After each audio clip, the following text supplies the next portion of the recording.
Después de que mi marido me engañara con mi mejor amiga y lo perdiera todo mi trabajo, mi casa, incluso mi autoestima, dijo que nunca volvería a levantar cabeza. Viviendo en una pensión de mala muerte, encontré una maleta polvorienta con mi nombre. Dentro había 70.000 euros en efectivo, un billete de avión y una nota. Esto es solo dinero para el viaje. La verdadera fortuna te espera en esta dirección. Cuando llegué, lo que vi lo cambió todo. Hace 7 meses, tenía un matrimonio, un trabajo y una mejor amiga en la que confiaba mi vida. Ahora, vivía en la habitación de una pensión que se pagaba por semanas, comía platos que costaban menos de 2 euros y trataba de sobrevivir con trabajos de freelance que apenas cubrían el alquiler. Mi marido, Silas, se había estado acostando con mi mejor amiga, Sabina, desde quién sabe cuándo. Cuando los pillé, todo se desmoronó tan rápido que pareció coordinado. Perdí mi trabajo en 2 semanas. El divorcio me dejó casi sin nada. Mis amigos dejaron de devolverme las llamadas. Pasé de la estabilidad de la clase media a tocar fondo en menos de 2 meses. Antes de continuar, quiero darte las gracias por estar aquí y compartir este viaje conmigo. Si crees que la verdad y la resiliencia importan, por favor, considera suscribirte. Es gratis y ayuda a que estas historias lleguen a otros que necesitan esperanza. Ahora, veamos qué pasó después. Estaba sentada al borde de una cama que chirriaba cada vez que me movía, comiendo fideos instantáneos con un tenedor de plástico, cuando me fijé en la maleta debajo de la cama. Era de cuero marrón viejo con esquinas de latón y una etiqueta de equipaje con mi nombre completo y una caligrafía que sabía que pertenecía a mi tía Aurelia. Murió 9 meses antes, la excéntrica de la familia a la que todos describían como difícil y paranoica. Saqué la maleta, encontré la llave pegada con cinta adhesiva en la parte inferior y la abrí para descubrir 70.000 euros en efectivo y una nota que reescribía todo lo que creía saber sobre mi vida. La nota me advertía que no confiara en Silas ni en Sabina. Me decía que habían estado planeando mi destrucción desde antes de mi boda y que la muerte de mi madre, 6 años atrás, no fue un accidente. Me indicaba una dirección en Getxo, cerca de Bilbao, donde esperaba la verdadera fortuna. Y terminaba con instrucciones para acabar lo que mi madre había empezado antes de que la silenciaran.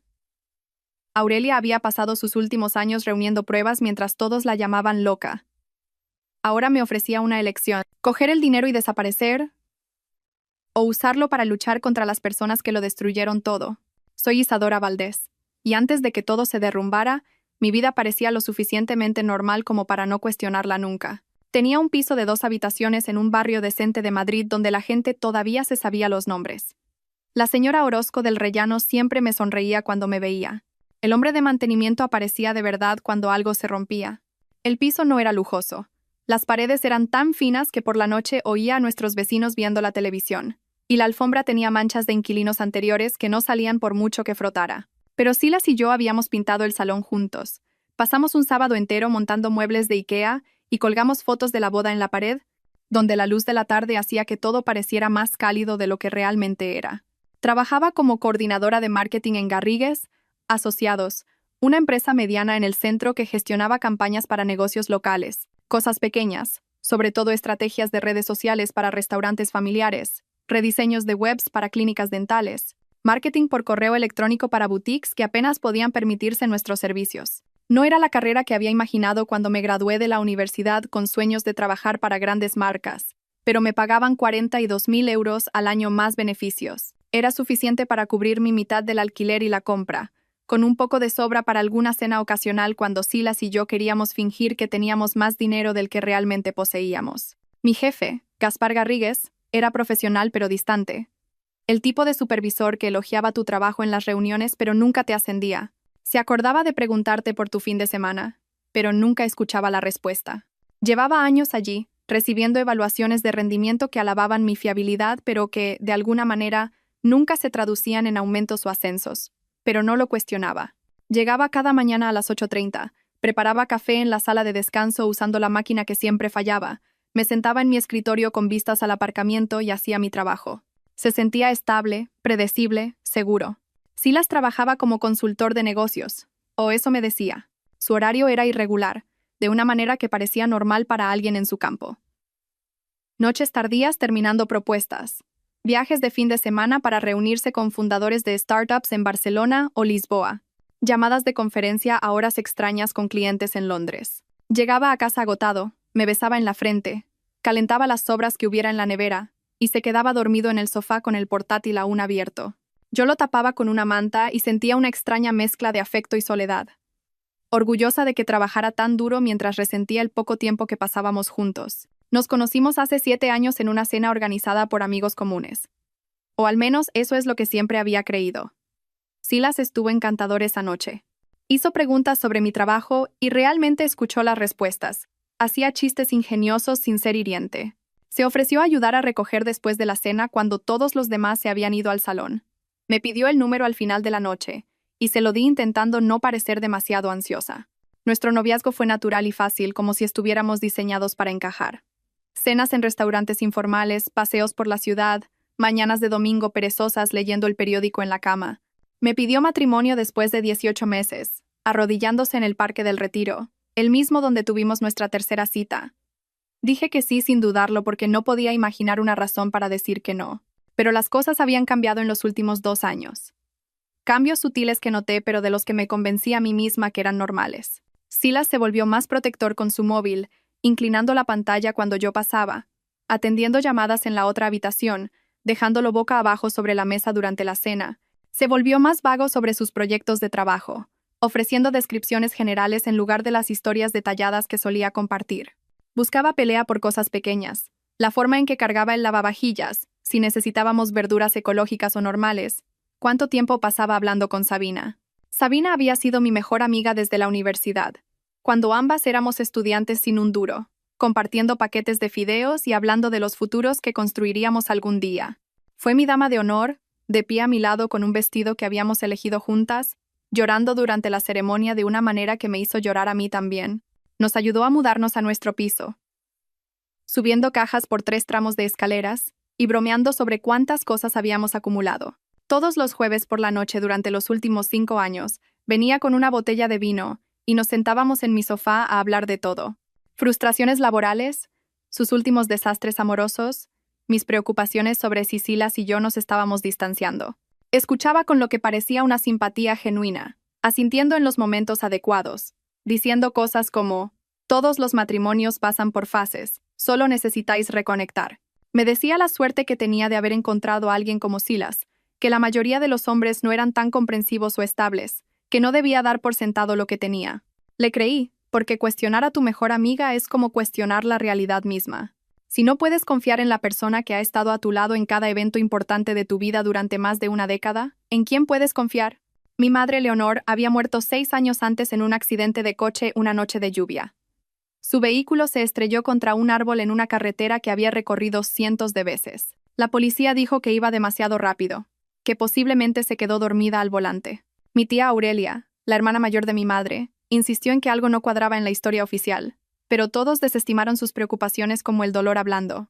Aurelia siempre había sido la difícil, la familiar que aparecía en las reuniones con panfletos sobre corrupción corporativa y advertencias sobre confiar en las personas equivocadas. Cuando murió hace 9 meses, sola en su casa, rodeada de archivadores y periódicos viejos, me sentí culpable por no visitarla más, por no tomarla en serio, por descartarla como paranoica cuando quizás solo veía patrones que el resto de nosotros estábamos demasiado cómodos para notar. Yo iba a trabajar cada día, pagaba mis facturas a tiempo, mantenía el piso limpio, intentaba ser una buena esposa, hacía todo bien según las reglas no escritas de la respetabilidad de la clase media. Pensaba que si trabajaba lo suficiente, confiaba en las personas adecuadas y seguía las reglas, estaría protegida del tipo de caos que lees que le sucede a otra gente. Pensaba que hacer todo bien importaba, que la lealtad significaba algo, que la vida que había construido era real, sólida y mía. Mirando hacia atrás ahora desde esta habitación de pensión con sus paredes manchadas de nicotina y su cama que chirría con cada movimiento, puedo ver lo ingenua que fui. Cuán cuidadosamente construida había estado toda mi vida por personas que me veían como útil en lugar de humana. Cómo cada relación en la que había confiado había sido un teatro diseñado para mantenerme dócil e insospechada. El piso, el trabajo, el matrimonio, la amistad, todo construido sobre cimientos que nunca fueron reales para empezar. Pero eso aún no lo sabía. Sentada en mi vida normal hace 7 meses, creyendo en la estabilidad de la rutina y en la protección de jugar según unas reglas que resultaron estar escritas por personas que no tenían intención de seguirlas. No sabía que Silas y Sabina habían estado planeando mi destrucción desde antes de mi boda. No sabía que la muerte de mi madre no fue un accidente. No sabía que la tía Aurelia había pasado sus últimos años reuniendo pruebas mientras todos la tachaban de loca. No sabía nada de eso hasta que encontré esa maleta con 70.000 euros y una nota que me ofrecía la elección entre desaparecer y luchar. Y para entonces, ya había perdido todo lo que creía que importaba. La maleta estaba sobre la cama de la pensión junto a mí, los 70.000 euros en efectivo extendidos como pruebas en la escena de un crimen. Todavía aferraba la nota de Aurelia en mi mano, el papel suave de tanto doblarlo y desdoblarlo. La leí de nuevo, tratando de dar sentido a palabras que reescribían toda mi historia. Lo han estado planeando desde antes de tu boda. La muerte de tu madre no fue un accidente. Termina lo que ella empezó antes de que la silenciaran. Necesitaba entender cómo no me había dado cuenta. Cómo había vivido dentro de una mentira durante 7 años sin ver la verdad. Así que me permití recordar aquel martes, hace 6 meses, cuando mis cómodas ilusiones finalmente se hicieron añicos sin remedio. Me desperté esa mañana con náuseas. No el tipo de náuseas que vienen de la mala comida o la gripe, sino algo más profundo. Una sensación de que algo iba mal que se asentaba en mi pecho y me dificultaba respirar. Intenté ignorarlo siguiendo mi rutina normal. Ducha, una tostada que no pude terminar. Vestirme para el trabajo mientras Silas dormía porque había dicho que tuvo una reunión tardía la noche anterior y necesitaba descansar. A las 10 de la mañana, estaba sentada en mi escritorio en Garrigues, Asociados, mirando un calendario de redes sociales para una clínica dental, y no podía concentrarme. Tenía las manos frías, mi corazón seguía acelerándose sin motivo aparente. Las náuseas empeoraron en lugar de mejorar. Finalmente, entré en el despacho de Gaspar y le dije que necesitaba irme a casa. Esperaba que me pusiera pegas. Gaspar no era el tipo de jefe que apreciaba que la gente se fuera a mitad del día, incluso si estaban realmente enfermos. Pero él solo me miró con una expresión que no pude descifrar y dijo: «Que te mejores», en un tono que me puso los pelos de punta, como si ya supiera algo que yo no sabía. Como si estuviera aliviado de que me fuera. El trayecto a casa duró 20 minutos a través del tráfico de mediodía. Dejé la radio apagada porque el ruido me parecía demasiado. Mis manos temblaban ligeramente en el volante. Me dije a mí misma que estaba siendo ridícula, que probablemente solo tenía un virus estomacal y la ansiedad lo estaba empeorando.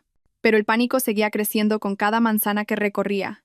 La certeza de que algo estaba mal, aunque no tenía ninguna razón lógica para sentirlo. Cuando entré en el aparcamiento de nuestro edificio, vi el coche de Sabina en una plaza de visitantes. Un Honda Civic plateado en el que había estado cientos de veces. Tenía una llave de nuestro piso y a veces pasaba durante el día si su internet no funcionaba y necesitaba un wifi fiable para trabajar. No debería haber sido extraño ver su coche allí, pero un martes por la tarde, cuando se suponía que Silas estaba en la oficina y Sabina trabajando desde su propio piso, algo en ello me pareció incorrecto. Me quedé en mi coche un minuto entero, con el motor aún en marcha, tratando de convencerme de que mi instinto se equivocaba. Probablemente estaban trabajando en algo juntos, quizás planeando una sorpresa para mí. Quizás Silas también se había puesto enfermo y Sabina había pasado a ver cómo estaba. Repasé una docena de explicaciones inocentes, cada una más desesperada que la anterior. Finalmente, apagué el motor y crucé el aparcamiento hasta nuestro edificio. Subí 3 tramos de escaleras porque el ascensor estaba roto otra vez, y recorrí el pasillo con su moqueta gastada y su luz parpadeante. Metí la llave en la cerradura lo más silenciosamente posible, aunque no podría haber dicho por qué el sigilo parecía necesario. El piso estaba en silencio cuando entré. No el silencio de un lugar vacío, sino el de un lugar ocupado, donde puedes sentir que hay gente en casa aunque no los oigas. Me quedé en el salón, con mi bolso de trabajo todavía al hombro, escuchando. Fue entonces cuando oí las risas que venían de nuestro dormitorio, la risa de Sabina. No su risa normal, la que usaba cuando veíamos comedias en el sofá o cuando yo decía algo realmente divertido. Esta era diferente. Más íntima. El tipo de risa que está destinada a alguien específico. Diseñada para hacer que esa persona se sienta especial y deseada.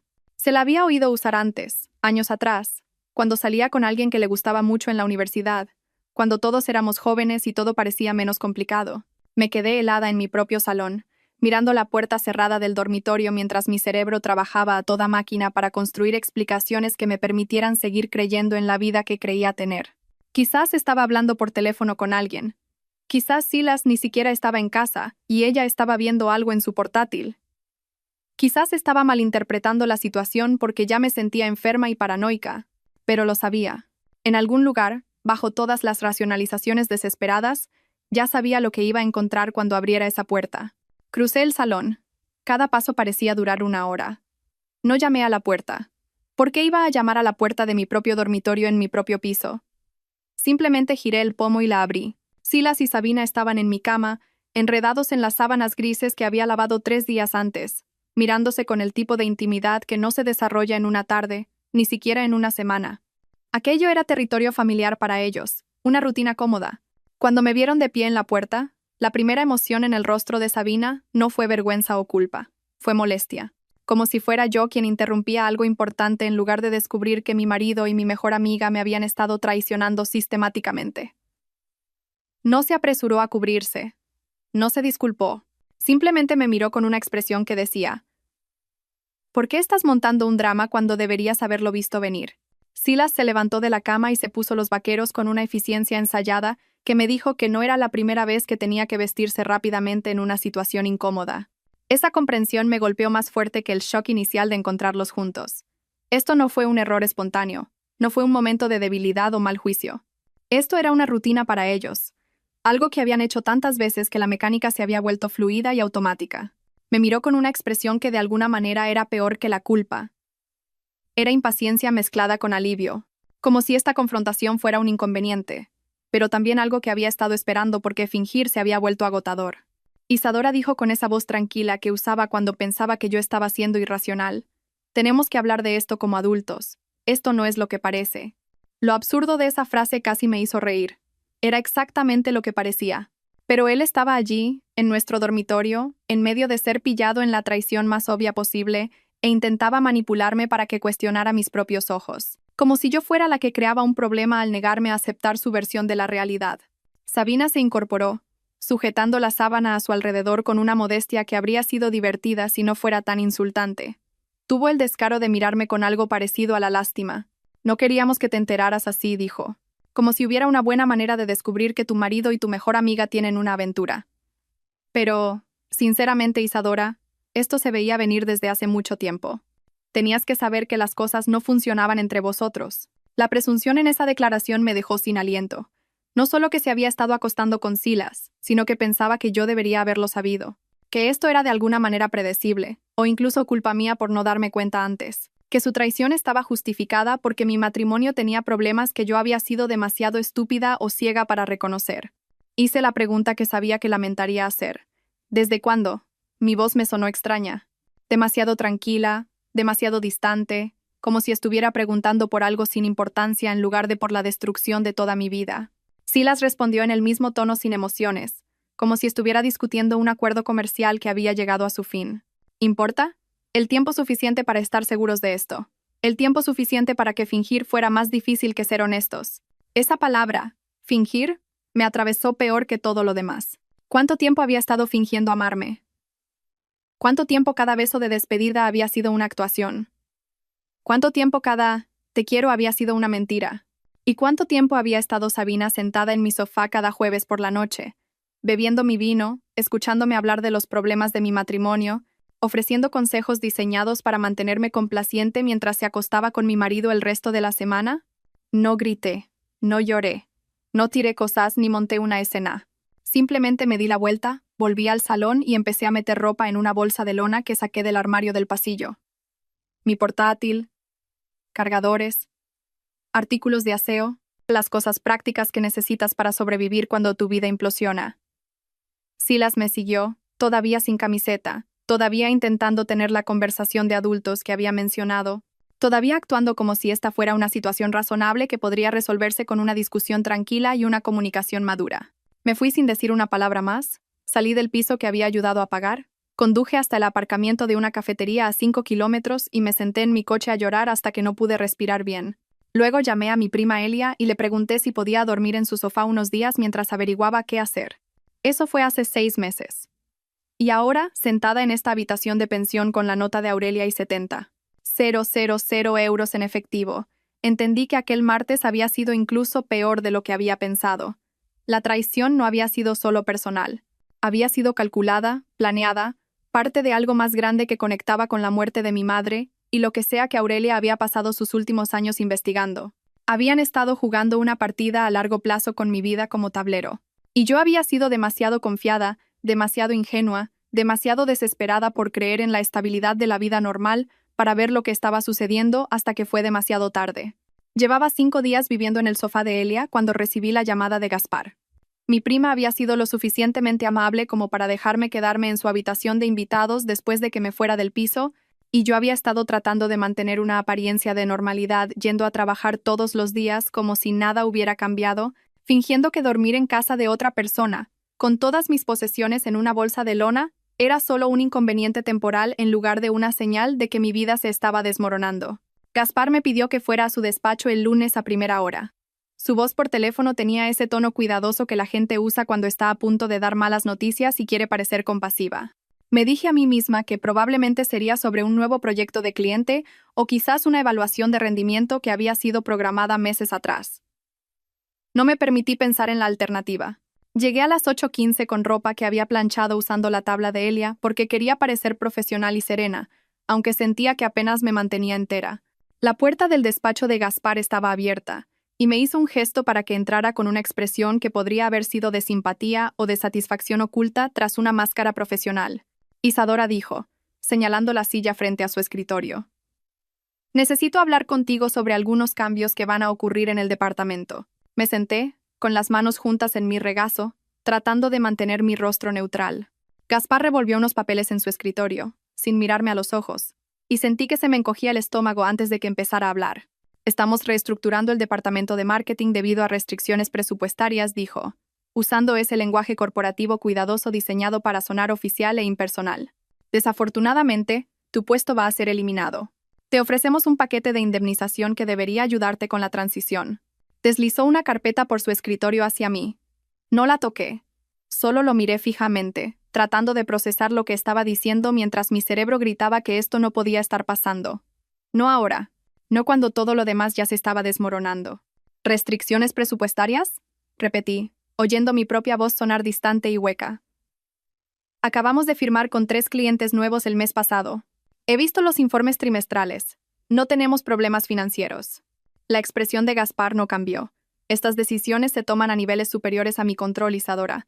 Lo siento, pero la decisión es final. Quise preguntar si esto tenía algo que ver con Silas. Quizás Gaspar se había enterado de la separación y había decidido que yo era una carga o una distracción, pero algo en su rostro me detuvo. Un destello de incomodidad que sugería que hacer preguntas no cambiaría nada y solo haría esto más incómodo para ambos. Cogí la carpeta, salí de su despacho y empaqueté mi escritorio en 20 minutos. Nadie me miró a los ojos. Mis compañeros de repente se interesaron mucho en sus pantallas de ordenador o encontraron razones urgentes para estar en reuniones. A las 9 de la mañana estaba saliendo de Garrigues, asociados con una caja de cartón que contenía 4 años de mi vida profesional y un finiquito que apenas cubría 2 meses de alquiler. Más tarde, mucho más tarde, descubrí que Gaspar y Silas habían sido compañeros de piso en la universidad. Que su conexión siempre había sido parte de la arquitectura de mi vida sin mi conocimiento. Que mi trabajo nunca había sido tan seguro como había creído. Que siempre había estado condicionado a seguir siendo útil para personas cuyas agendas no entendía. Pero sentada en mi coche en el aparcamiento esa mañana, solo sentí que el suelo se movía bajo mis pies de nuevo. Otro pilar derribado mientras todavía intentaba recuperar el equilibrio del primer golpe. El proceso de divorcio comenzó 2 semanas después de perder mi trabajo. Silas contrató a Roxana Herrera, una abogada con reputación de ganar casos a través de la agresión procesal y la crueldad estratégica. Mi abogado era de oficio, un hombre cansado llamado Benigno Robles que parecía haber renunciado a creer en la justicia en algún momento de la década anterior y solo seguía los trámites hasta la jubilación. Roxana presentó mociones que me pintaban como inestable, irresponsable, potencialmente peligrosa. Usó el hecho de que había perdido mi trabajo como prueba de mi incapacidad para funcionar como adulta. Señaló mi situación de vivienda temporal, el hecho de que dormía en el sofá de mi prima, como prueba de que no podía gestionar mi propia vida. Cada detalle de mis circunstancias actuales se convirtió en munición en una estrategia legal diseñada para justificar por qué Silas merecía quedarse con todo mientras yo no merecía nada. El juez que presidía nuestro caso era Octavio Cifuentes, un hombre de unos 50 años que tenía una forma eficiente de llevar su agenda que sugería que ya había tomado sus decisiones antes de escuchar ningún testimonio real. Cada moción que Roxana presentaba, el juez Cifuentes la aprobaba. Cada solicitud que Benigno hacía en mi nombre, el juez la denegaba con apenas una mirada a la documentación de apoyo. Silas se quedó con nuestro piso porque su nombre figuraba primero en la hipoteca, aunque yo había contribuido por igual a la entrada y a los pagos mensuales durante 5 años. Se quedó con nuestro coche porque me había retrasado en 2 pagos durante el caos que siguió a la pérdida de mi trabajo. Se quedó con los muebles que habíamos comprado juntos, la cuenta de ahorros que habíamos construido juntos, los fondos de pensiones a los que yo había contribuido durante años. El acuerdo me dejó con mi ropa, mi portátil y apenas suficiente dinero para cubrir 3 meses de alquiler en cualquier piso que pudiera permitirme. La peor parte no fue perder las posesiones materiales ni siquiera la devastación financiera. Fue ver a Sabina subir al estrado como testigo de carácter en mi contra. Llevaba un traje de diseño azul marino que reconocí de inmediato. Lo habíamos elegido juntas 2 años antes durante un día de compras en el que pasamos toda la tarde probándonos ropa y riendo en los probadores. Me había pedido mi opinión sobre ese traje exacto, y le había dicho que la hacía parecer profesional y segura de sí misma. Ahora, lo llevaba para testificar en mi contra en el tribunal de divorcio. Se sentó en el estrado con una postura perfecta, las manos juntas en su regazo, y mintió con el tipo de convicción que proviene de la práctica. Le dijo al juez Cifuentes que yo había estado inestable durante meses, que había hecho comentarios preocupantes sobre autolesiones que la habían alarmado, que me había vuelto cada vez más paranoica y difícil de tratar, que Silas había permanecido en el matrimonio por obligación y miedo en lugar de por amor. Nada de eso era verdad, ni una sola palabra. Pero Sabina entregó cada mentira con una calibración emocional perfecta. Su voz se quebraba ligeramente en los momentos adecuados. Su expresión mostraba preocupación mezclada con reticencia, como si testificar en mi contra fuera doloroso pero necesario por mi propio bien. El juez Cifuentes escuchaba con una expresión de interés, asintiendo con simpatía, tomando notas. Cuando Benigno intentó interrogarla sobre su relación con Silas, Roxana se opuso antes de que pudiera terminar la pregunta. El juez la admitió de inmediato, cortando cualquier línea de investigación que pudiera establecer cuándo había comenzado realmente la aventura o revelar que el testimonio de Sabina podría estar motivado por algo más que la preocupación por mi bienestar. Me senté en la mesa del acusado viendo a mi mejor amiga de más de una década destruir sistemáticamente lo que quedaba de mi credibilidad. Y entendí que esto había sido coordinado. La aventura, la pérdida del trabajo, el proceso de divorcio. Todo ello cronometrado y ejecutado con una precisión que iba más allá de la coincidencia. Después de que el divorcio finalizara, Elia me dejó quedarme en su habitación de invitados durante 3 semanas antes de que su marido, Héctor, comenzara a hacer comentarios mordaces sobre cómo necesitaba rehacer mi vida. Nunca me lo dijo directamente, pero lo oía hablar con Elia en su dormitorio por la noche. Su voz se filtraba a través de las delgadas paredes. No puede quedarse aquí indefinidamente. No la estás ayudando permitiendo que evite enfrentarse a su situación. Necesita encontrar su propio lugar y empezar a reconstruir en lugar de esconderse aquí. Elia me defendía con una voz cansada que sugería que se le estaban acabando los argumentos. Está pasando por un momento difícil. Solo necesita un poco más de apoyo hasta que se recupere. Pero podía oír la duda que se colaba en su voz, el agotamiento de lidiar con la crisis de otra persona. Empecé a buscar cualquier otro lugar a donde ir antes de que Elia tuviera que pedirme que me fuera y ambas tuviéramos que fingir que no era incómodo.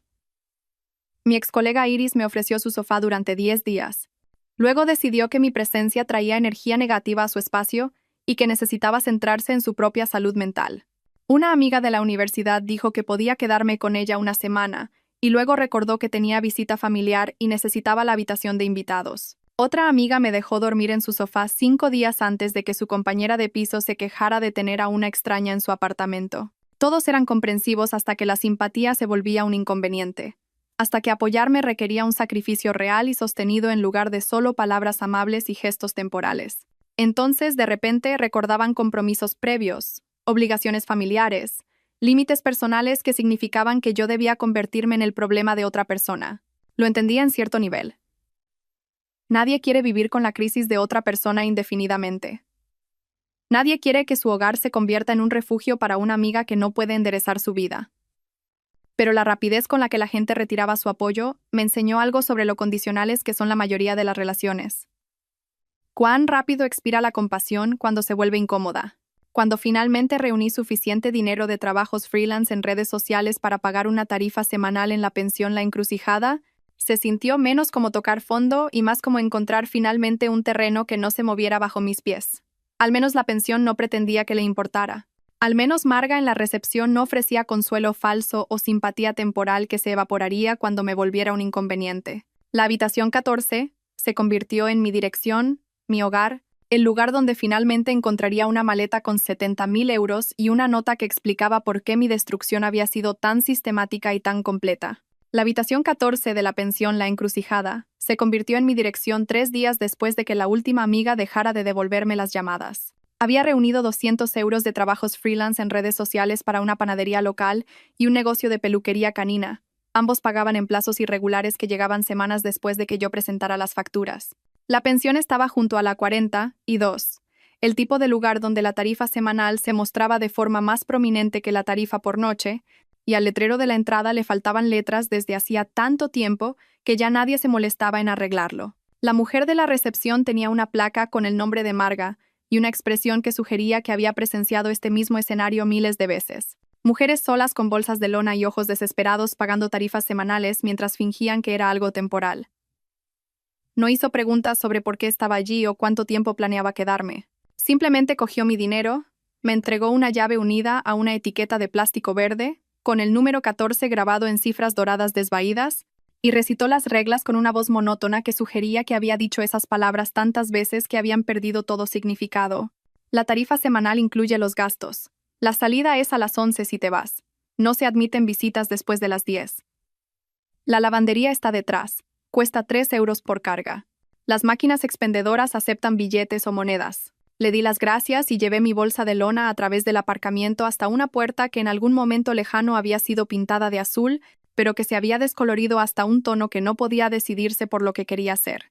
La llave se atascó en la cerradura, requiriendo que la moviera 3 veces antes de que el mecanismo finalmente cediera y me dejara entrar. La habitación olía a décadas de humo de cigarrillo superpuesto con limpiador industrial, los dos aromas librando una guerra que ninguna de las partes podía ganar. La moqueta era de un patrón marrón diseñado para ocultar manchas, lo que significaba que probablemente ocultaba décadas de ellas. La cama se hundía en el medio como si se hubiera rendido a soportar cualquier cosa, incluidas las esperanzas de la gente. Una pequeña mesa se encontraba junto a la ventana con 2 sillas desparejadas, y un televisor de principios de los 2000 estaba sobre una cómoda con cajones que no cerraban bien. El baño era diminuto, con una ducha que había visto días mejores y un espejo que hacía que todo pareciera ligeramente amarillo. Esto era mi hogar ahora. A esto se había reducido mi vida. Una habitación que se cobraba por semana en una pensión donde nadie hacía preguntas porque hacer preguntas podría requerir preocuparse por las respuestas. Intenté establecer algún tipo de rutina para no desmoronarme por completo. Me levantaba temprano, hacía café instantáneo con la pequeña cafetera que venía con la habitación y pasaba las mañanas solicitando trabajos en línea, puestos de coordinadora de marketing, gestora de redes sociales, cualquier cosa que pareciera remotamente relacionada con mi experiencia y cualificaciones. Enviaba docenas de solicitudes cada semana, personalizando cartas de presentación y actualizando mi currículum para que coincidiera con lo que la oferta de trabajo parecía valorar más. Nadie me llamó. Nadie siquiera envió correos de rechazo. Mis solicitudes desaparecían en cualquier vacío digital que las empresas usaran para clasificar a cientos de candidatos desesperados. Y no oía nada. Por las tardes, trabajaba en cualquier proyecto freelance que pudiera encontrar. Pequeñas empresas que necesitaban a alguien para gestionar su página de Facebook, escribir boletines por correo electrónico o diseñar gráficos para promociones. El trabajo pagaba mal y llegaba esporádicamente, pero era suficiente para cubrir mi tarifa semanal de la pensión, con un poco de sobra para comida. La cena solía ser fideos instantáneos preparados en el microondas. A veces me daba el lujo de una lata de sopa o una comida congelada de la tienda de conveniencia a 2 manzanas de distancia. Comía sentada en el borde de la cama viendo programas de televisión que no me importaban, solo para tener un ruido que no fuera el sonido de mis propios pensamientos. Mis vecinos eran en su mayoría invisibles. Había un camionero de larga distancia llamado Fermín que aparcaba su camión en la esquina más alejada del aparcamiento y a veces me saludaba con la cabeza cuando nos cruzábamos, pero nunca hablábamos. Una mujer que trabajaba en el turno de noche en el hospital mantenía sus cortinas permanentemente cerradas y entraba y salía a horas extrañas. Un hombre de unos 60 años vivía en la habitación de al lado y ponía copla a un volumen lo suficientemente bajo como para que no pudiera quejarme, pero lo suficientemente alto como para oírlo a través de las delgadas paredes. Evitaba mirarme en el espejo del baño porque no reconocía a la mujer que me devolvía la mirada. Tenía la misma cara de siempre, pero algo fundamental había cambiado en sus ojos. Algo se había roto y no se había curado, dejándola con un aspecto vacío y derrotado que me avergonzaba. Esta era mi vida ahora. Así era la traición y la destrucción sistemática. Una habitación de pensión que olía a humo y fracaso. Comidas que costaban menos de 2 euros. Y la aplastante comprensión de que nadie vendría a salvarme, porque todos los que podrían haberse preocupado ya habían decidido que yo era demasiado problema. Llevaba 3 semanas viviendo en la habitación 14 cuando me di cuenta de la maleta debajo de la cama. Solo la encontré porque se me cayó el cargador del móvil y rodó bajo el somier. Me puse a 4 patas para recuperarlo, metiendo la mano en el espacio polvoriento entre la cama y el suelo, y mi mano chocó con algo sólido, algo que no debería haber estado allí. La saqué a la luz. Una maleta vieja, de cuero marrón maltrecho con esquinas de latón que se habían oxidado a un verde opaco. Parecía algo de otra época, el tipo de equipaje que la gente usaba antes de que todo se volviera de plástico y desechable. Una etiqueta de equipaje estaba atada al asa con una cuerda, y cuando la giré para leer lo que estaba escrito, mis manos empezaron a temblar. Isadora Valdés Montes. Mi nombre completo escrito con una caligrafía que habría reconocido en cualquier lugar. La escritura precisa y cuidadosa de mi tía Aurelia. Me senté en el suelo sosteniendo la maleta, tratando de entender cómo había llegado allí. Aurelia había muerto hacía 9 meses. Asistí a su funeral, estuve junto a su tumba, vi cómo bajaban su ataúd a la tierra. Había vivido sola durante décadas. Murió sola en su casa, rodeada de archivadores y periódicos viejos. Y todos habían dicho que era triste, pero no sorprendente, dado cómo se había aislado con sus teorías de conspiración y advertencias paranoicas sobre confiar en las personas equivocadas. ¿Cómo había terminado su maleta debajo de mi cama en una pensión en la que solo llevaba 3 semanas viviendo? ¿Había sabido de alguna manera que acabaría aquí? ¿Se la había dejado amarga en la recepción con instrucciones de ponerla en cualquier habitación que yo alquilara? La logística parecía imposible, pero la prueba estaba justo delante de mí. Mi nombre escrito con la inconfundible caligrafía de Aurelia. La maleta estaba cerrada con 2 cerrojos de latón que tenían pequeños mecanismos de cerradura. Le di la vuelta, revisando los lados y el fondo, y encontré una pequeña bolsa de plástico pegada debajo. Dentro de la bolsa había una llave. Aurelia siempre había sido paranoica, pero también había sido práctica de maneras que solo ella entendía. Escondía cosas a plena vista, dejaba pistas que requerían que miraras con atención, confiaba en que la persona adecuada encontraría lo que había dejado atrás. Despegué la cinta, saqué la llave de la bolsa de plástico y abrí la maleta con manos que no dejaban de temblar. Dentro había dinero.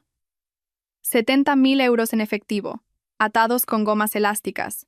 En su mayoría billetes de 100 euros con algunos de 50 mezclados. Los billetes olían ligeramente a naftalina y libros viejos, como si hubieran estado guardados en algún lugar durante años antes de ser empaquetados en esta maleta.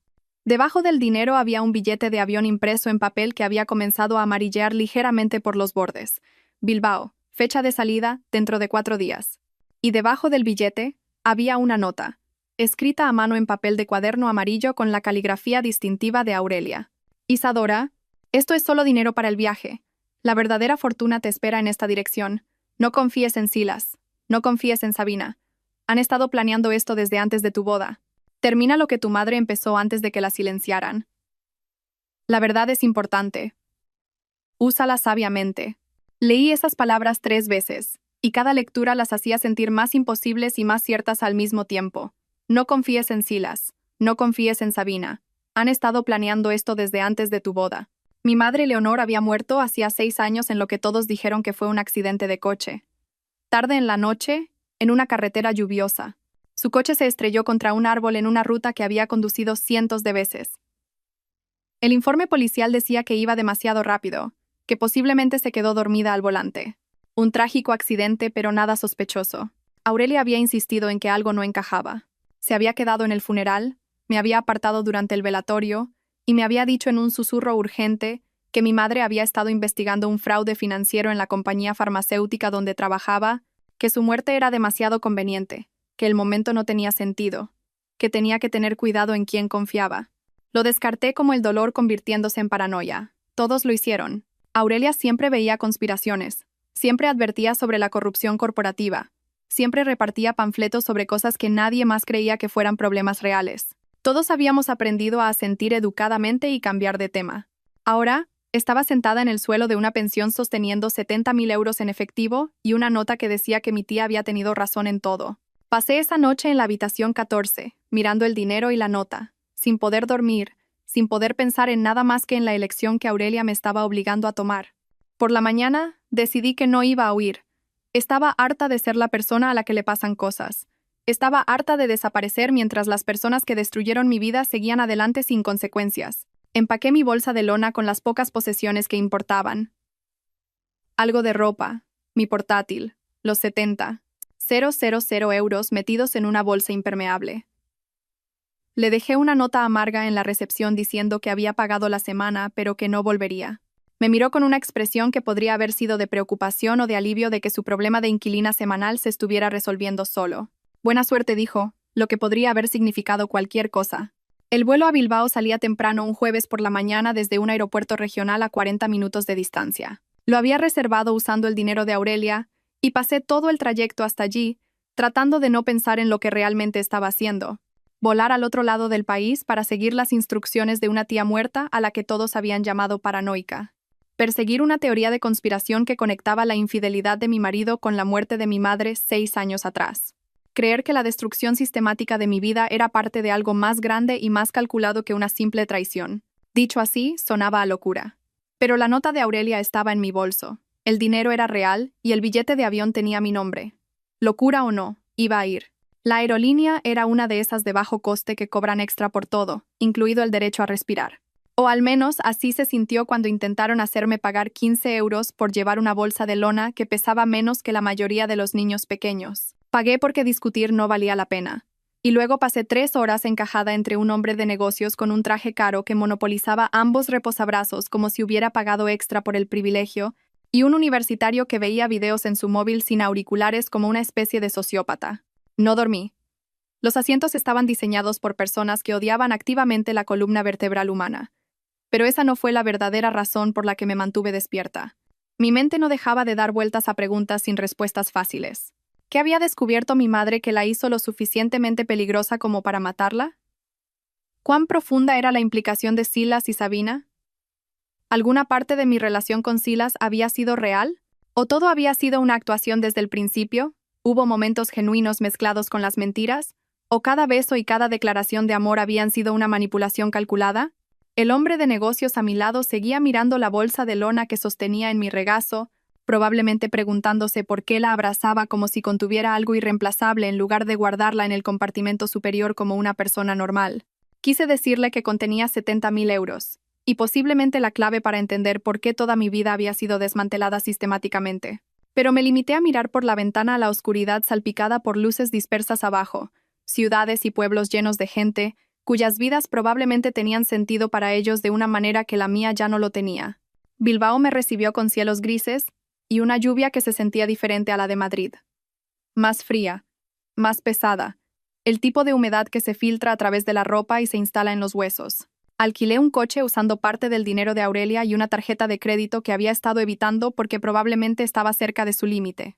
El agente de alquiler apenas me miró, simplemente procesó el papeleo con la eficiencia de alguien que había hecho esa transacción 10.000 veces y había dejado de preocuparse por la transacción número 50.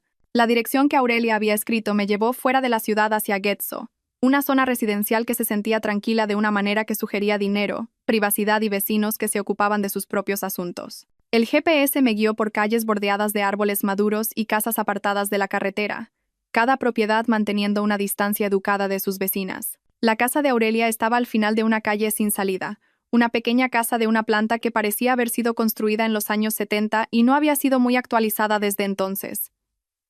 Las ventanas estaban oscuras. El césped había crecido salvaje. La hierba alcanzaba alturas que sugerían que nadie lo había cortado en meses. La entrada de coches estaba agrietada, con malas hierbas creciendo a través del pavimento. Era el tipo de propiedad que gritaba: «Alguien murió aquí y nadie sabe qué hacer con ella todavía». Aparqué en la entrada y me quedé en el coche de alquiler un minuto entero, con el motor en marcha, tratando de decidir si realmente era lo suficientemente valiente como para seguir adelante. La nota de Aurelia me había dado una dirección, y me había dicho que la verdad me esperaba aquí. Pero, ¿y si la verdad era peor que las mentiras? ¿Y si lo que encontrara en esa casa lo complicaba todo en lugar de proporcionar la claridad que esperaba desesperadamente? Apagué el motor y salí antes de poder convencerme de lo contrario. La puerta principal estaba cerrada, pero Aurelia había dejado una segunda llave en la maleta, pegada dentro de un pequeño sobremarcado como casa. Me dejé entrar, pisando un aire que olía a rancio y a no haber sido perturbado. El olor particular de un lugar donde nadie había abierto una ventana, cocinado una comida o vivido una vida real en meses. El interior era exactamente lo que había esperado basándome en las descripciones familiares de la situación de vida de Aurelia. Libros por todas partes, apilados en estanterías, amontonados en mesas y alineados a lo largo de los rodapiés. Archivadores en el salón donde la mayoría de la gente pondría un sofá. Papeles organizados en cajas con etiquetas escritas con la letra precisa de Aurelia. La cocina parecía apenas usada, solo una cafetera, un microondas y un fregadero lleno de platos que nadie había lavado antes de que ella muriera. Pero la nota me había dirigido al cobertizo detrás de la casa, no a la casa en sí. Crucé hasta la puerta trasera y salí a un patio descuidado donde la hierba y las malas hierbas se habían apoderado de lo que alguna vez pudo haber sido un intento de jardín. El cobertizo estaba en la esquina más alejada, una estructura de quizás 3 por 4 metros con cerraduras en la puerta más nuevas que cualquier otra cosa en la propiedad. Ese detalle me llamó la atención de inmediato. Todo lo demás parecía viejo y descuidado, pero esas cerraduras eran recientes, industriales, el tipo de herrajes que usas cuando proteges algo que importa. Usé la tercera llave que Aurelia había dejado, esta marcada como cobertizo, y la cerradura se abrió suavemente, como si hubiera sido mantenida recientemente. El interior del cobertizo estaba organizado de una manera que hacía que la casa pareciera caótica en comparación. Archivadores alineados en una pared, cada cajón etiquetado con años que abarcaban desde la década de 1980 hasta el año pasado. Cajas apiladas a lo largo de otra pared, indexadas con el tipo de precisión que encontrarías en un archivo profesional. Y en la esquina trasera, parcialmente oculta bajo una lona y algunas latas de pintura estratégicamente colocadas, había una trampilla en el suelo. Moví las latas de pintura y retiré la lona. La trampilla tenía un asa y una cerradura. Y cuando probé la cuarta llave que Aurelia había dejado, se abrió para revelar una escalera que descendía a la oscuridad. Encendí la linterna de mi móvil y bajé a lo que resultó ser un sótano que había sido convertido en una sala de pruebas con clima controlado. El espacio tenía quizás 2 metros de alto y unos 5 metros cuadrados, iluminado por tiras de LED a pilas que parpadearon al encenderse cuando llegué al final de la escalera. El aire era fresco y seco, mantenido por un deshumidificador que zumbaba silenciosamente en la esquina. Archivadores, más cajas, una mesa con un portátil y lo que parecía un viejo reproductor de casetes, y esparcidas por todas partes, fotografías y documentos protegidos en fundas de plástico transparente. Aurelia había pasado años construyendo esto, un archivo secreto que documentaba algo que creía que valía la pena preservar, incluso si todos pensaban que era paranoica por hacerlo. Empecé con las fotografías porque estaban justo delante de mí, dispuestas sobre la mesa como pruebas en un juicio. La primera que cogí hizo que mis manos empezaran a temblar tanto que casi la dejó caer. Mi madre, Leonor, de pie entre Silas y Sabina en lo que claramente era algún tipo de conferencia. Los tres llevaban acreditaciones y ropa de negocios, sonriendo a la cámara como colegas que se conocían bien. La pancarta de fondo decía, Cumbre Anual de Investigación de Laboratorios Meridian. La fecha impresa en la parte inferior de la foto era de hace 8 años. 8 años. 2 años enteros antes de que supuestamente conociera a Silas por casualidad en una cena. 2 años antes de que nuestra relación comenzara. Miré esa fotografía, mi cerebro tratando de construir explicaciones que me permitieran aferrarme a cualquier parte de la narrativa que había creído sobre mi propia vida. Quizás se habían conocido brevemente en una conferencia y se habían olvidado. Quizás era una coincidencia. Quizás la foto estaba mal etiquetada. Pero sabía que no era así. Esto no era una coincidencia. Silas no me había conocido por accidente. Había sido colocado en mi vida deliberadamente, cultivado como una relación por personas que necesitaban acceso a mi madre y me vieron como el punto de entrada más fácil. Había sido un objetivo antes de ser una novia, un blanco antes de ser una esposa. Y cada momento de intimidad, cada declaración de amor, cada promesa sobre nuestro futuro juntos, había sido un teatro al servicio de algo que solo ahora comenzaba a entender. Dejé la fotografía con manos temblorosas y cogí el reproductor de casetes. Era viejo, uno de esos modelos portátiles de los 80 con altavoces incorporados y un asa para llevarlo. A su lado había una pila de cintas de casete, cada una etiquetada con la letra de Aurelia con fechas, nombres y breves descripciones. Cogí la primera cinta de la pila, etiquetada como Silas García y Augusto Montero, marzo de 2019. Discusión sobre el estado de la investigación de Leonor Montes. El nombre de mi madre escrito allí, con la caligrafía cuidadosa de Aurelia, me oprimió el pecho. Metí la cinta en el reproductor, pulsé play y escuché estática seguida de voces que me helaron las manos. La primera voz era la de Silas.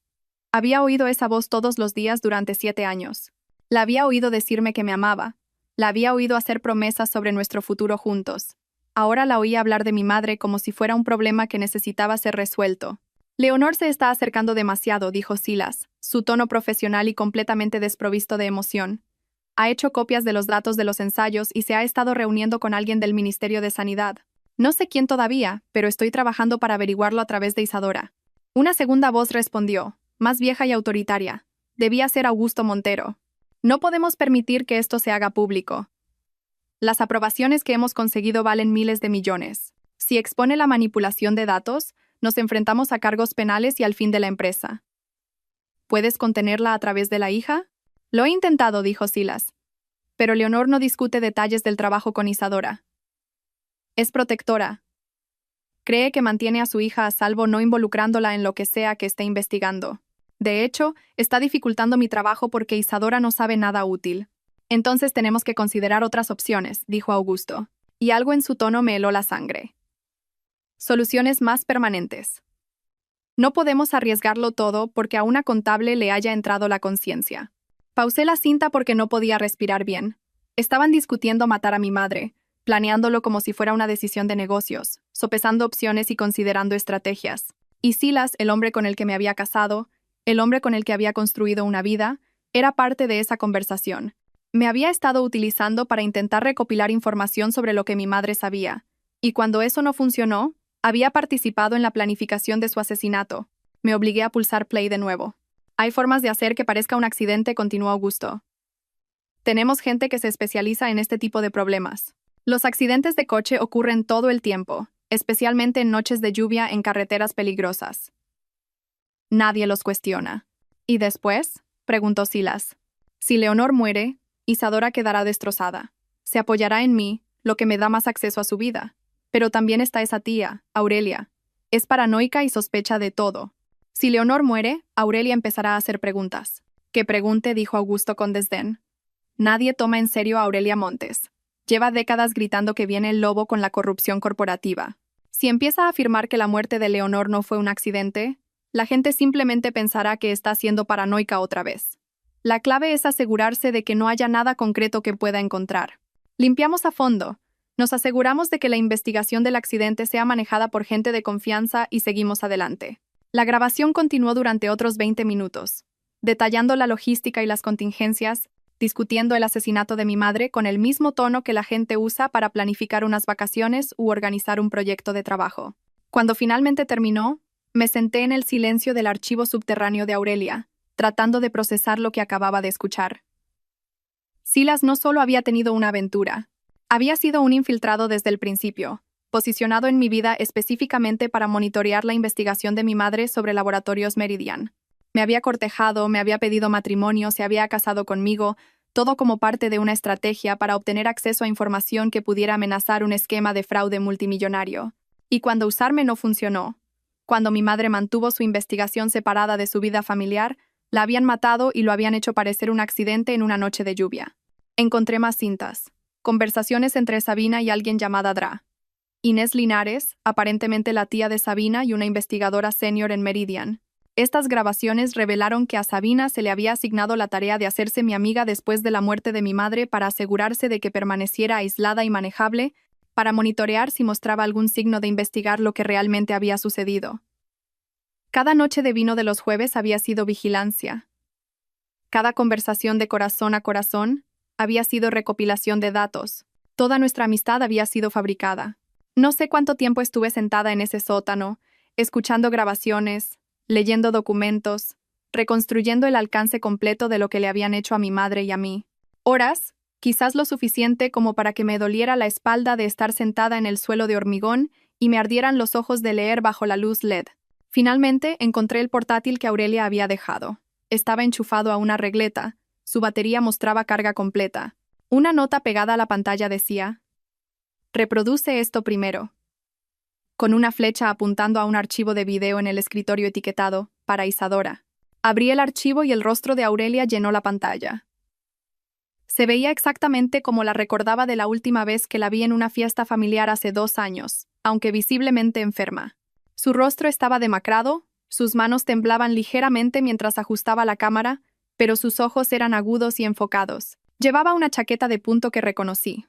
Azul marino con botones de madera, la misma que había usado en todas las reuniones familiares durante la última década. Isadora comenzó, su voz firme a pesar del deterioro físico visible en su rostro.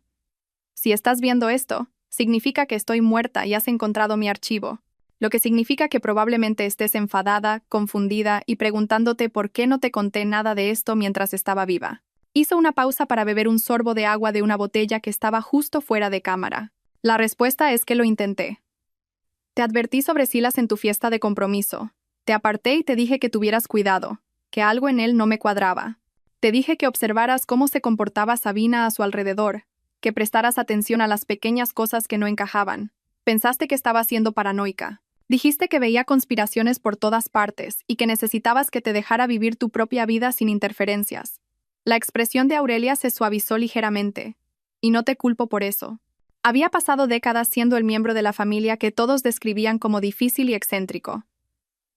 La que repartía panfletos sobre corrupción corporativa en Navidad.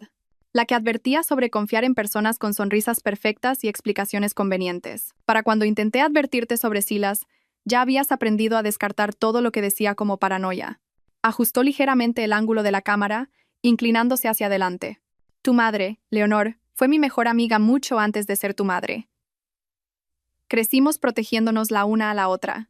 Y cuando descubrió lo que Meridian estaba haciendo, vino a mí primero porque sabía que la ayudaría a documentarlo todo correctamente. Pasamos meses construyendo un caso, recopilando pruebas, preparándonos para acudir a las autoridades. Luego murió en ese conveniente accidente, y supe exactamente lo que había pasado, aunque todavía no podía probarlo. Aurelia tosió, cubriéndose la boca con un pañuelo. Cuando lo apartó, pude ver sangre en la tela blanca. He pasado los últimos 6 años de mi vida recopilando las pruebas con las que estás sentada ahora mismo. Cada documento, cada grabación, cada rastro financiero. Lo hice porque amaba a tu madre y porque te amo a ti. Porque no podía permitir que se salieran con la suya, matando a Leonor y destruyendo tu vida sin consecuencias. Miró directamente a la cámara con una intensidad que hizo que pareciera que estaba en la habitación conmigo. Tienes 2 opciones, Isadora. Al igual que tu madre tuvo 2 opciones antes de que la mataran. Puedes coger el dinero que te dejé y desaparecer. Cambiar tu identidad. Mudarte a un lugar lejano. Vivir cómoda y segura. Y nunca mirar atrás. Nadie te culparía por elegir la supervivencia sobre la justicia. Ya has perdido mucho. Mereces paz si eso es lo que quieres. Aurelia tosió de nuevo, más fuerte esta vez, y tuvo que hacer una pausa larga antes de continuar. O puedes luchar. Puedes usar todo lo que he recopilado y hacer arder a esta gente. Exponer a Meridian. Exponer a Silas y Sabina y a todos los que participaron en el asesinato de tu madre y en tu destrucción. No será fácil. Tienen dinero, abogados, conexiones políticas. Te amenazarán, te acosarán, podrías estar en peligro. Pero, Isadora, si luchas, podrías ganar de verdad. E incluso si no ganas por completo, les harás pagar un precio por lo que hicieron. Sonrió entonces, esa sonrisa torcida que recordaba de la infancia, cuando me daba galletas extra a escondidas o me dejaba quedarme despierta hasta tarde leyendo en su biblioteca.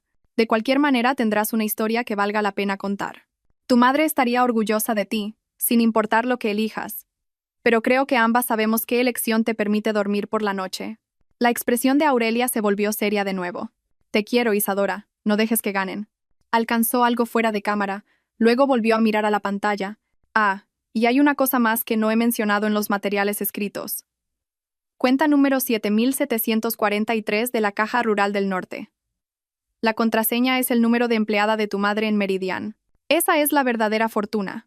Los 70,000 de la maleta son solo dinero para el viaje.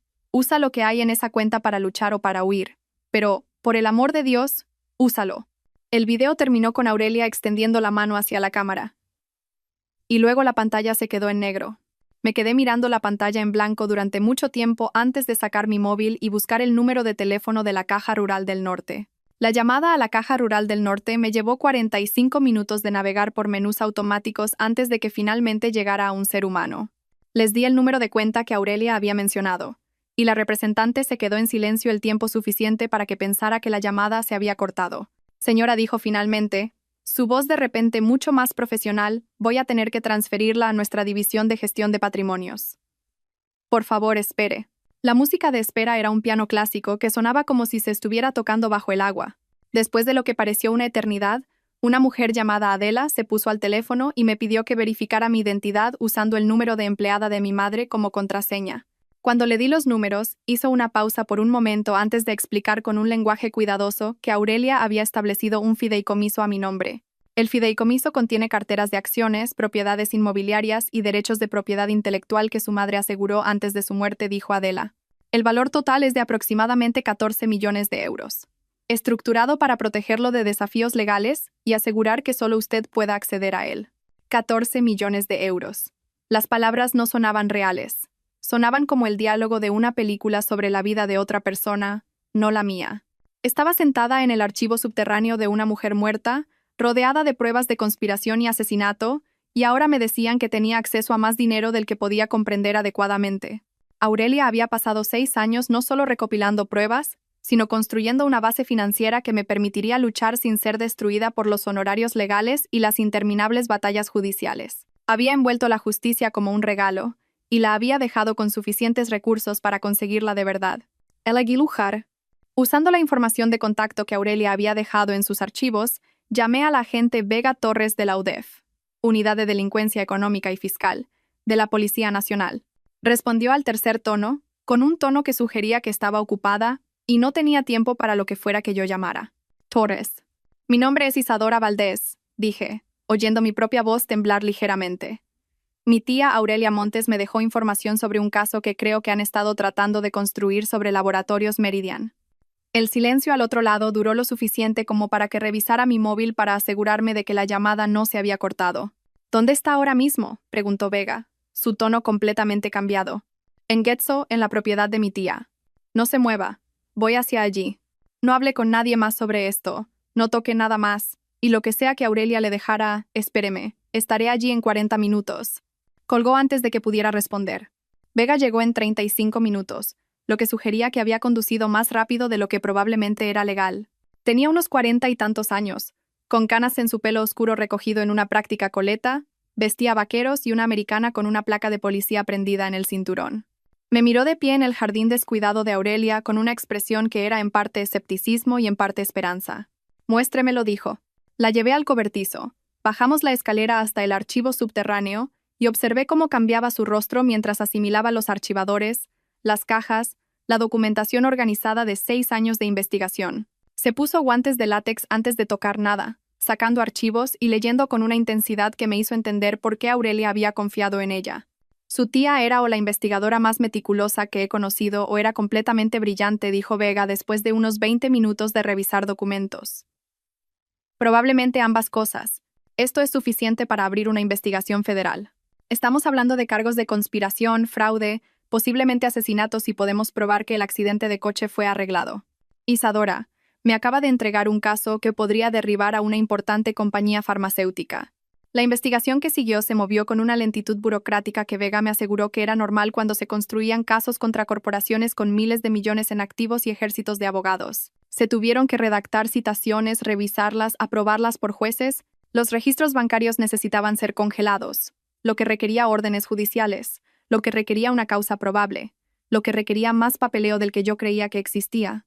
Ex-empleados de Meridian que habían sido despedidos o habían renunciado en circunstancias sospechosas fueron entrevistados. La red informal de denunciantes de la industria farmacéutica comenzó a emerger, compartiendo sus propias historias de fraude y represalias. Vega me ayudó a encontrar un pequeño apartamento en Bilbao, un piso de una habitación en un edificio antiguo con suelos de madera que crujían y ventanas que temblaban cada vez que los trenes pasaban por las vías a 2 manzanas de distancia.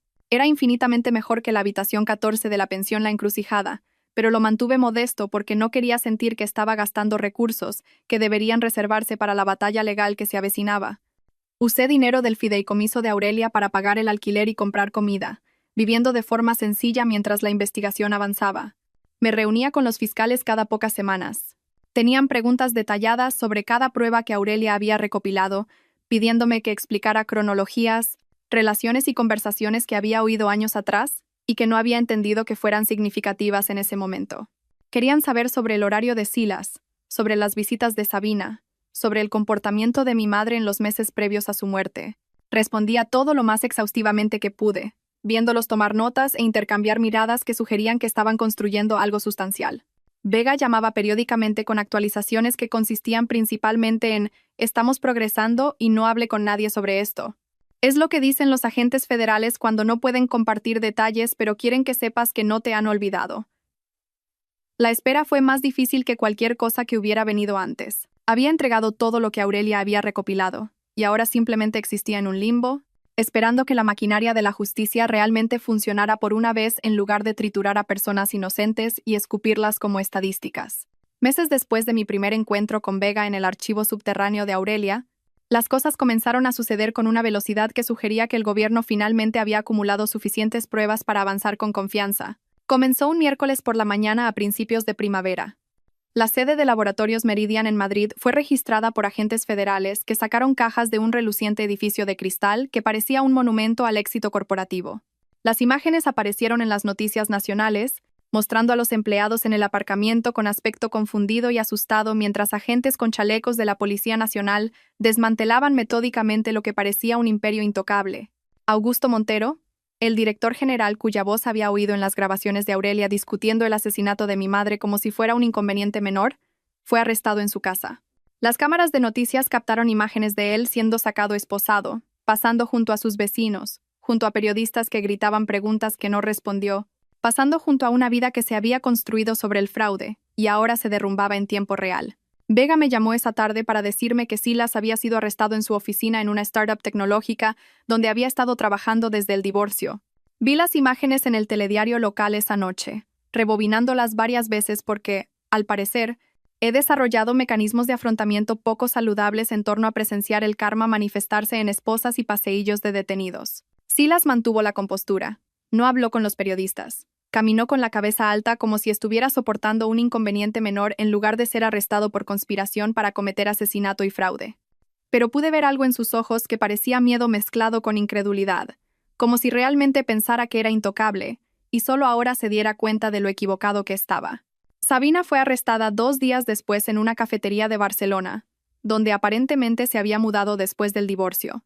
Había usado sus pagos de Meridian para financiar un negocio de diseño gráfico que esta vez era realmente legítimo, y según los informes de noticias, lloró durante su arresto. Las lágrimas me parecieron una actuación, dado que había testificado en mi contra en el tribunal de divorcio, sin mostrar una sola emoción genuina.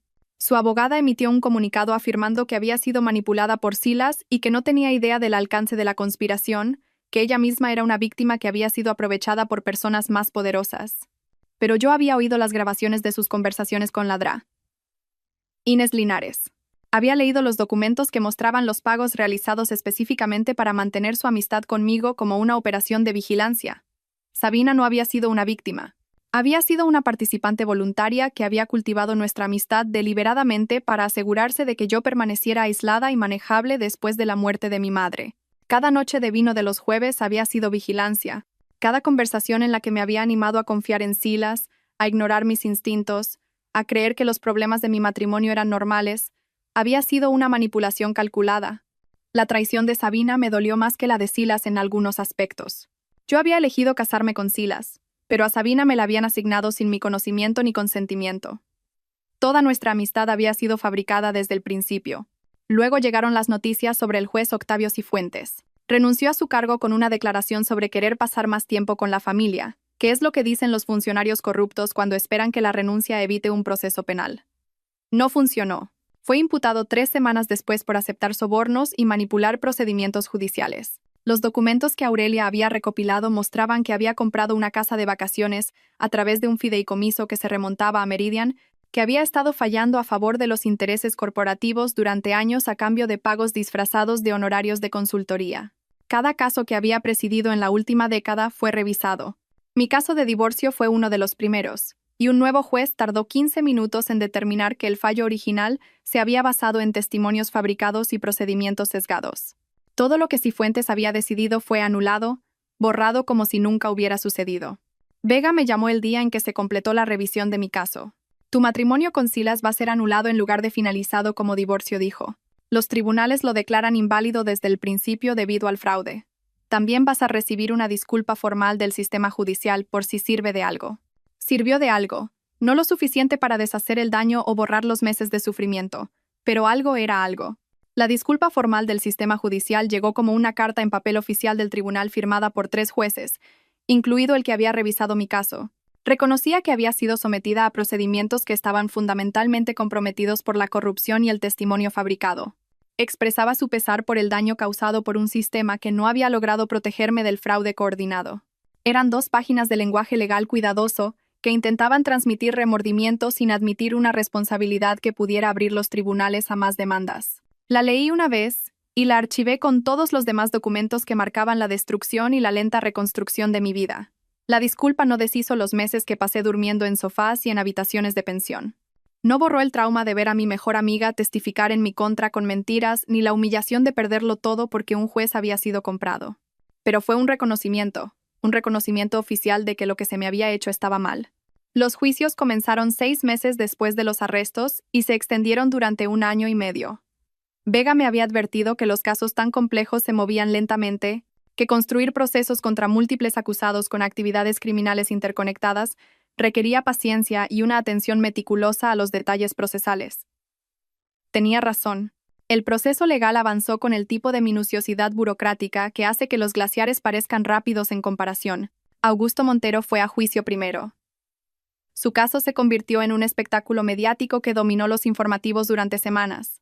Denunciantes de la industria farmacéutica testificaron sobre la cultura del fraude en Meridian, describiendo cómo los ejecutivos incentivaban a los investigadores a manipular los datos de los ensayos y cómo las preocupaciones de seguridad se enterraban sistemáticamente cuando amenazaban las aprobaciones de medicamentos rentables. Pacientes que habían sido perjudicados por medicamentos que nunca deberían haber llegado al mercado compartieron sus historias.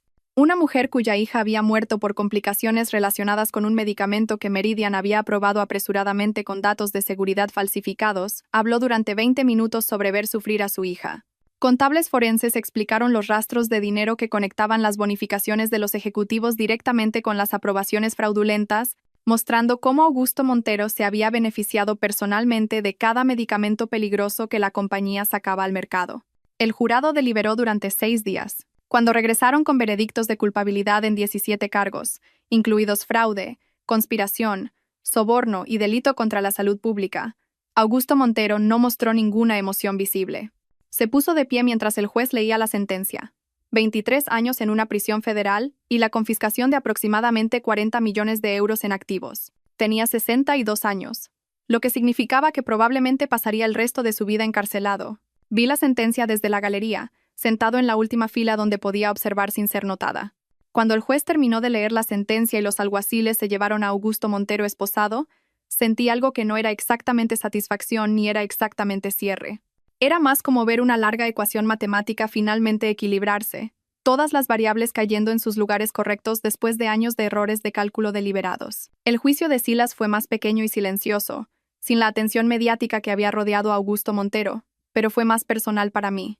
Asistí todos los días del proceso, sentada en el mismo asiento en la última fila, viendo a los fiscales presentar pruebas de su papel en la vigilancia de mi madre, su participación en la planificación de su asesinato, su matrimonio de 7 años conmigo, como una operación de recopilación de inteligencia extendida. Las grabaciones que Aurelia había recopilado se reprodujeron en el tribunal. Escuché la voz de Silas discutiendo sobre mi madre como si fuera un obstáculo que necesitaba ser eliminado. Lo oí informar sobre conversaciones que yo había tenido sobre su trabajo. Lo oí elaborar estrategias sobre cómo usar nuestra relación para la recopilación de información. Los fiscales presentaron registros bancarios que mostraban los pagos que se le hicieron a lo largo de nuestro matrimonio, demostrando que había sido compensado por cada mes que había pasado fingiendo amarme. Su abogado defensor intentó argumentar que Silas había sido un participante de bajo nivel, manipulado por personas más poderosas, que había sido coaccionado a una participación que no había entendido completamente. Pero las grabaciones mostraban a alguien que había sido entusiasta y dispuesto, que había hecho sugerencias estratégicas sobre cómo abordar el asesinato de mi madre, que había seguido recibiendo pagos y participando en la conspiración años después de su muerte. El jurado emitió veredictos de culpabilidad por cargos de conspiración para cometer asesinato, fraude y asociación ilícita. El juez lo sentenció a 15 años en una prisión federal. Cuando se leyó el veredicto, Silas me miró a través de la sala del tribunal. Su expresión era complicada, algo entre la ira y la resignación, como si no pudiera creer del todo que la mujer con la que se había casado como parte de una operación de vigilancia hubiera sido la que presentara las pruebas que lo destruyeron. Le devolví la mirada sin pestañear, sin emoción, porque ya estaba harta de ser intimidada por personas que habían subestimado sistemáticamente de lo que era capaz cuando se me empujaba lo suficiente. Sabina aceptó un acuerdo con la fiscalía en lugar de ir a juicio. A cambio de su testimonio contra otros acusados, su sentencia se redujo a 8 años. Proporcionó información sobre la DRA. Inés Linares y otros empleados de Meridian que habían sido parte de la conspiración, ayudando a los fiscales a construir casos contra personas que de otro modo podrían haber escapado a la responsabilidad. 6 meses después de su sentencia, recibí una carta de ella. 3 páginas escritas en papel de prisión, llenas de disculpas y explicaciones sobre cómo era joven y estaba desesperada por dinero cuando Meridian se le acercó por primera vez. Cómo había tomado decisiones terribles de las que se arrepentía todos los días. Cómo ser asignada para hacerse mi amiga había comenzado como un simple trabajo, pero se había complicado cuando realmente había llegado a preocuparse por mí a pesar de las mentiras. Preguntaba si podríamos encontrar una manera de perdonarnos y seguir adelante, porque nuestra amistad había significado algo real, aunque estuviera construida sobre el engaño. Leí la carta una vez mientras estaba sentada en mi apartamento de Bilbao con el café de la mañana, y no sentí nada más que una especie de satisfacción hueca.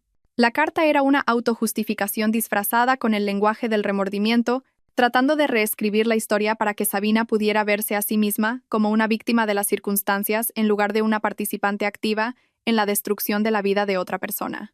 Quería una absolución que yo no estaba dispuesta a dar. Archivé la carta en una carpeta con otras pruebas de traición y nunca respondí. Algunas relaciones no se pueden reparar y no se debe intentar. El perdón no es algo que le debas a las personas que destruyeron sistemáticamente tu vida solo porque luego se arrepienten de haber sido descubiertas. La demanda civil contra Laboratorios Meridian tardó otros 2 años en resolverse. La compañía luchó agresivamente, desplegando equipos de abogados para desafiar cada reclamo y alargar los procedimientos el mayor tiempo posible. Pero finalmente, enfrentándose al peso de la evidencia que ya había resultado en condenas penales para sus ejecutivos, llegaron a un acuerdo. Los términos requerían que Meridian pagara 2.700 millones de euros a los pacientes que habían sido perjudicados por sus aprobaciones de medicamentos fraudulentas. Tuvieron que financiar revisiones de seguridad independientes de cada medicamento que sacaron al mercado en la última década. Fueron puestos bajo supervisión federal durante 15 años, con reguladores integrados en sus procesos de aprobación para prevenir futuros fraudes. El patrimonio de mi madre recibió 12 millones de euros en concepto de daños por muerte injusta. Lo heredé como su única pariente viva, y doné cada euro a organizaciones que abogan por la seguridad y la transparencia farmacéutica. El dinero se sentía contaminado, ganado a través del asesinato de mi madre, y yo ya tenía suficientes recursos del fideicomiso de Aurelia para vivir cómodamente sin él. En cambio, usé parte del fideicomiso de Aurelia para crear la Fundación Montes Valdés, una organización sin fines de lucro dedicada a investigar el fraude farmacéutico y apoyar a los denunciantes que arriesgan sus carreras para exponer la mala conducta corporativa. Contratamos investigadores para rastrear pruebas de violaciones de seguridad. Financiamos defensas legales para empleados que enfrentan represalias después de informar problemas. Publicamos informes que incomodaban a las compañías farmacéuticas, arrojando luz en rincones donde preferían la oscuridad. La fundación se convirtió en mi trabajo a tiempo completo, mi forma de canalizar el dolor y la ira en algo productivo, algo que habría enorgullecido a mi madre y a Aurelia, algo que convirtió sus muertes en un legado que realmente ayudó a la gente en lugar de ser solo finales trágicos de vidas truncadas por la codicia. Todavía pienso a veces en la habitación 14 de la pensión La Encrucijada, en estar sentada en esa cama hundida, comiendo fideos instantáneos con un tenedor de plástico, preguntándome si alguna vez saldría del agujero en el que se había convertido mi vida. Guardo el recibo de mi última semana allí en mi cartera, como un recordatorio de que tocar fondo es real, que la humillación y la traición pueden despojarte de todo lo que creías que te definía, pero no pueden destruirte de verdad a menos que se lo permitas. Aurelia lo había entendido. Había pasado sus últimos años construyendo un caso y reuniendo recursos porque creía que la verdad importaba más que la comodidad y la justicia importaba más que la seguridad. Tenía razón. La tía paranoica que todos descartaban había sido la única que entendía cómo funcionaba realmente el mundo, que reconocía que las personas poderosas no dejan de ser corruptas solo porque confíes en ellas o juegues según reglas que ellos ignoran. La verdad final que Aurelia me dejó resultó profética de maneras que todavía estoy descubriendo. Luchar no siempre lleva a la victoria, pero no luchar garantiza la derrota. Construí una vida con sentido a partir de las ruinas de una fraudulenta, desordenada, complicada y fundamentalmente honesta. El tipo de final que mi madre y Aurelia habrían apreciado, el tipo de historia que recuerda a la gente que la paciencia y la documentación pueden derribar imperios construidos sobre mentiras. Y que a veces, la mayor venganza es simplemente negarse a que la gente corrupta te borre de la narrativa que han construido en torno a su propia importancia. No soy la mujer que era cuando encontré esa maleta debajo de la cama de la pensión. Soy más fuerte que ella, más cuidadosa con la confianza, pero también más segura de lo que importa. Esa mujer no entendía cuánto podía sobrevivir o cuán poderosa podía llegar a ser cuando todo lo demás le había sido arrebatado. Estoy agradecida de no ser ella nunca más. Si esta historia de justicia y resiliencia te ha mantenido cautivado hasta el final, muestra tu apoyo pulsando el botón de me gusta ahora mismo. Mi parte favorita fue cuando Isadora descubrió el archivo subterráneo de Aurelia y se dio cuenta de que su tía paranoica había tenido razón en todo desde el principio. ¿Cuál fue tu momento favorito? Comparte tus pensamientos en los comentarios a continuación. No te pierdas más historias poderosas de verdad y redención como esta. Suscríbete y activa la campanita de notificaciones para que te avisemos en cuanto subamos un nuevo video.